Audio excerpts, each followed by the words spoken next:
Bonjour, bonjour.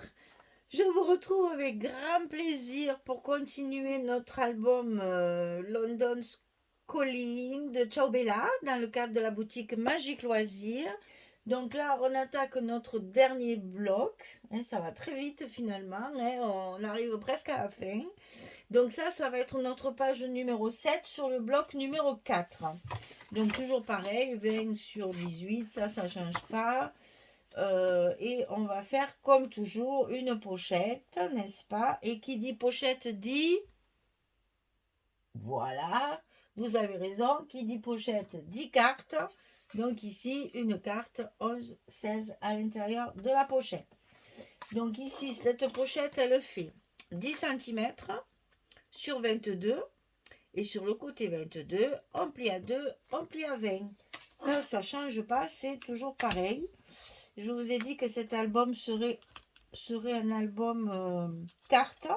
Au lieu d'avoir des emplacements photos avec du papier uni, j'ai fait énormément d'emplacements photos avec des stops décoration avec ma collection A4. Et du coup, il y aura beaucoup de cartes amovibles dans cet album qui vont permettre de mettre à la fois des photos portraits et des photos paysages. Quand on a une carte comme ça dans la pochette, on peut très bien mettre une photo en paysage comme une photo en portrait. Ça ouvre plus de possibilités de photos dans l'album. Donc, il est petit en format, mais vous verrez qu'à l'intérieur, on peut mettre, je n'ai pas compté, hein, mais je pense qu'on n'est pas loin des 80 photos. Hein. Donc ici, on va coller un rabat ici sur le milieu. Alors là, on centre encore. Hein. On va centrer notre rabat de chaque côté ici, collé sur la pochette. Donc 18 cm sur 15,3, puisqu'on utilise la collection 15-15. Et sur le côté 18, on va plier à 15,3 et à 15,8. On a un gousset de 5 mm. Donc 18, 15,3, 15,8 et là 15,3. On obtiendra un carré pour mettre les papiers les papiers de la collection 15-15. Je bafouille. Donc ici, on le centre sur notre pochette ici et on le colle carrément par-dessus sur notre pochette. Tout simplement, bien centré.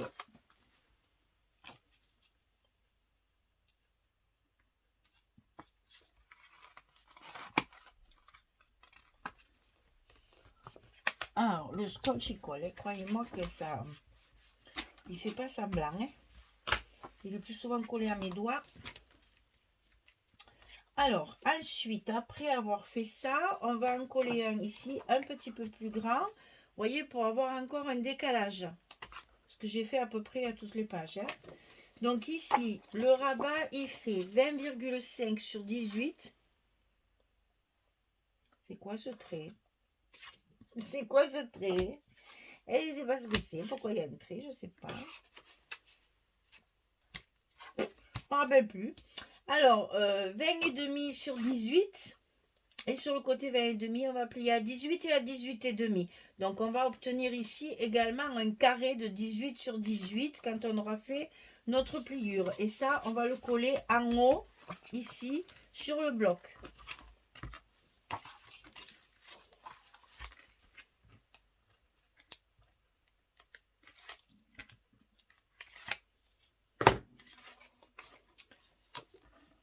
Ah oui, je sais ce que c'est ce trait.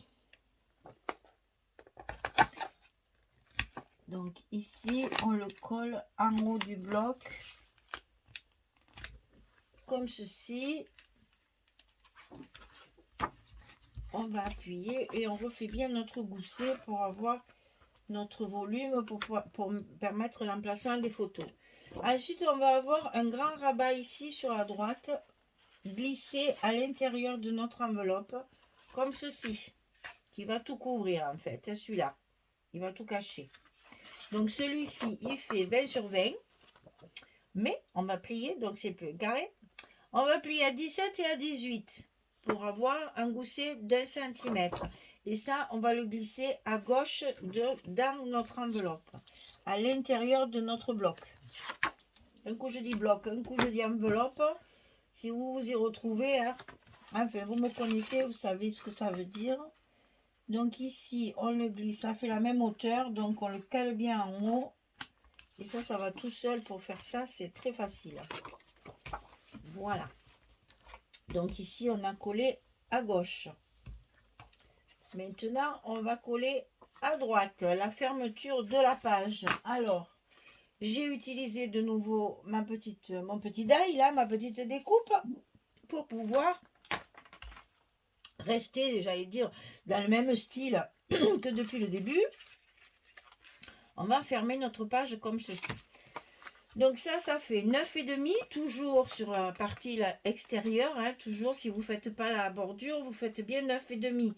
Mais je n'ai pas rajouté, hein, donc c'est bien 9,5 sur 14,5. Et du côté 9,5, on va plier à 6,5 et à 7,5, on a un gousset d'1 cm.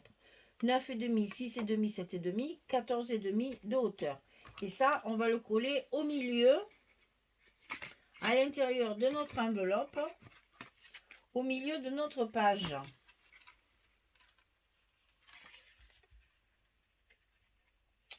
Et vous allez voir que du coup, on va avoir des petits morceaux comme ça qui vont dépasser. Alors attention à vos papiers, hein, que les papiers soient bien en harmonie. Allez, on passe ça à l'intérieur de notre enveloppe, sur le milieu. Alors là, j'ai tout qui me gêne, donc hop, hop, hop, voilà. Comme ça, c'est mieux, j'y vois mieux. Et on colle le long de la première pliure du gousset sur le milieu de la page.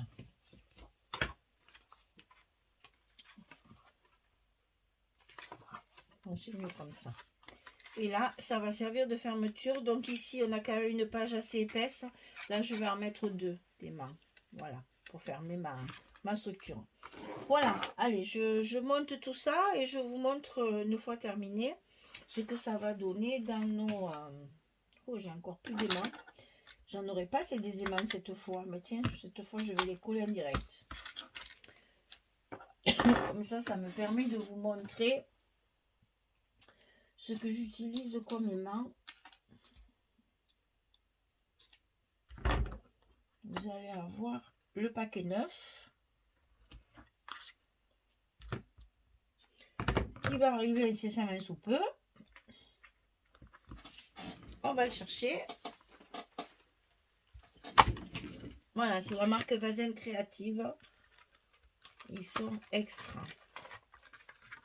Bon, c'est sûr, c'est un petit peu plus cher que sur AliExpress. Mais premièrement, jamais moins. Donc, hein, voilà ce que je peux vous dire. Et deuxièmement, même avec l'épaisseur du papier et des scotch et compagnie, ça fonctionne très très bien. Et moi, c'est tout ce que je demande. Hein. Voilà. Les aimants qui claquent bien et qui font bien leur job et leur boulot. Parce que j'en avais assez. Des aimants qui ne fonctionnent pas, qui se cassent, qui n'arrivent pas de la dimension dont on les a commandés. La dernière fois, j'ai tellement été déçue, j'ai dit, allez, maintenant j'en ai assez. Je ne veux plus AliExpress. Terminé. Allez, on maintient bien ces goussets à leur place. On colle nos aimants. Voilà. Et on n'a plus qu'à mettre nos papiers fantaisie. Et la page sera bien fermée. Voilà. Alors, je prépare tout ça et je reviens. À tout de suite.